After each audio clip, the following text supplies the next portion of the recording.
Hi, hello. Do you see this? I have wanted to paint this for 7 years. My God, did it take a long time, but looks like inspiration finally struck. For today, if you'll allow me, I'll tell you the story behind my inspiration, and all I wish is that something will inspire you today. So, recently I played catch up with an old friend of mine that I hadn't spoken to in better part of a year or so. No matter how much time lapses that we don't speak, it still feels like just yesterday. He's just one of those people in my life. He's quite special to me. You see, I met this person while we were both right smack in the middle of our mental health journeys. It's a great story, really, but not the one for today. Anyway, even though we didn't know the darker sides of each other's lives firsthand, we shared so many stories with each other about our struggles with our mental health in general and how we got here. Here being that crucial and pivotal moment in our lives when we were like, this is it. I either do something to truly help myself or, well, you get it, right? And I know that sounds sad, but we both came out victorious from that battle. And trust me, we know how lucky we are that we get to say that. Not something that we take for granted, ever. All these years later, and I am delighted to report to you that this beautiful human is thriving. Quick backstory on him. He took a chance on moving to a new environment a couple of years back. For work, for school, for the passion of his craft. He's a musician, you see, and a brave one at that, to move away from the New York area, which understandably can feel like your best place for an opportunity to make something of yourself as an artist in the States. So even though our catch-up was a happy and positive one overall, he said something to me that I could not quite shake. It was after the cordial, how are yous, and the what's news. I said to him, well, I've slowly been getting back into my art. I'm mostly practicing forgiving myself for my lack of inspiration and motivation over the years. One little bit of a project at a time. It's a process. And he said something along the lines of, I love that for you.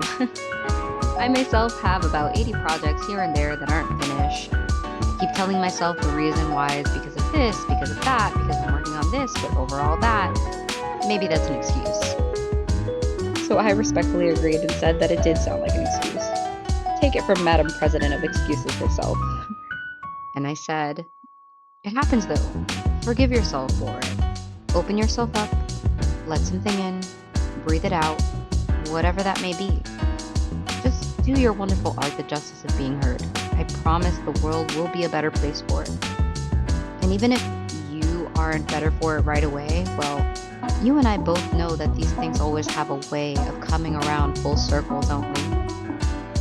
And then he said, well, I think it's 100% true that depression breeds creativity.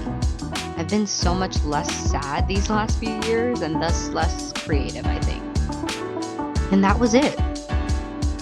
I cannot express to you how truly horrified I was by this statement. It's not that I've never heard it before, it's just coming from this person made me see it differently. For me, depression robbed me of my ability to move, to think, to be, to desire, let alone do. Depression was a thief that would not be satisfied until it robbed me of my sense of self and my life. So I had to tell him that I think he only believes that or thinks that way because he was depressed for so long and happened to be beautifully creative through it despite how much it hurt. By the end of the conversation, though, I was immediately thinking of Van Gogh and this episode of Doctor Who. Slight disclaimer here, my goodness is it hard to say this man's name. I'm so sorry if I'm not saying it the way that you like, but here we are. Have you seen Vincent and the Doctor? It's beautiful. It makes me cry every frickin' time. Honestly, one of my favorites. Sweet, amazing, mentally distraught Vincent. He is, of course, arguably the most famous artist known for his mental health struggles. What with that ear thing and all that. Some people believe that he painted the things that he did in the way that he did, as obsessively as he did because he was losing his mind.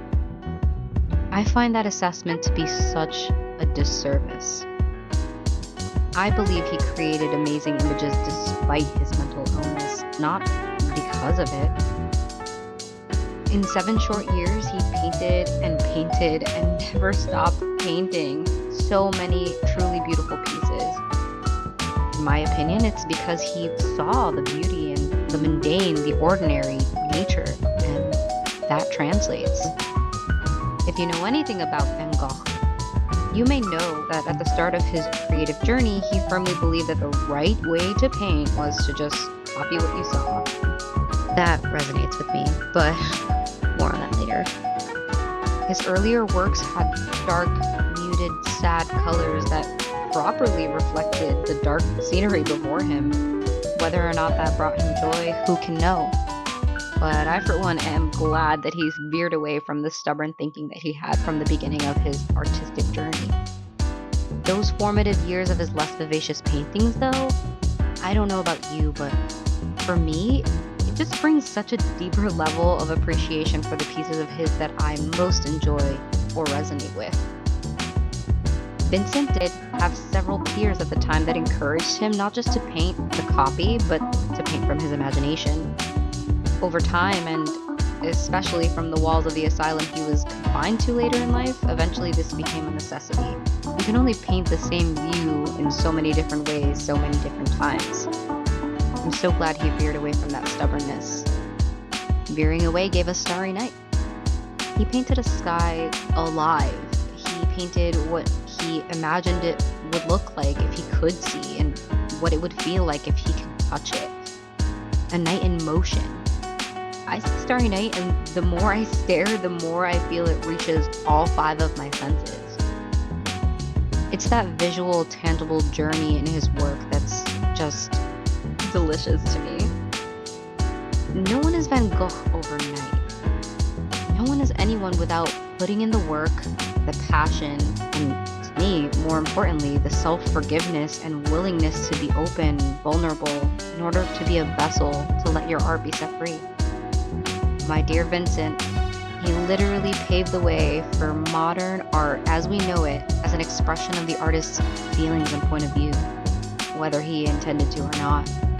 I personally struggle with my own art because I feel I'm only capable of replication at this time. And yes, I know there's something to be said about the fact that I can see the overall shape of things, so replication art comes easy for me. But I have a very difficult time capturing anything from my own imagination, or even imagining anything at all. And for years, this very problem has riddled me with imposter syndrome. Most days, I don't feel like an artist, and you certainly wouldn't have heard me call myself one in the last decade. And that is despite not being able to look in any direction in my house without seeing something I've made with my own 2 hands. It's maddening. The dichotomy, it makes no sense, and at times can be truly depressing. But you know, I will say, since I recently started recording myself work, there has been such a cathartic shift in being able to replay my process like this. I'll be honest, I almost never feel confident that I'm going to produce what I aim for when I sit down to paint or draw or sculpt or create. And then when I do, I'm shocked and awed that I did that every time. The ability to watch back, watch it unfold, note my mistakes, note moments of genius, it has been so inspiring for me. If looking back on my old work has taught me anything, it's only taught me that with continued practice, I'll get better with time. I can't say that I think I will ever be one of the greats. I can't imagine inspiring the masses with my art, but I think for now that being great to and for myself is enough. I don't think Van Gogh painted to be one of the greats. He just needed to get these thoughts and feelings down on canvas. And that's what I wish for you. No matter what you're going through, may something inspire you today. No matter how hard it is, may you find the strength or spark to create and gift the world something that you made. And if you're living with mental illness, please know that that illness does not define you. It is not who you are, and it is not all that you have to offer.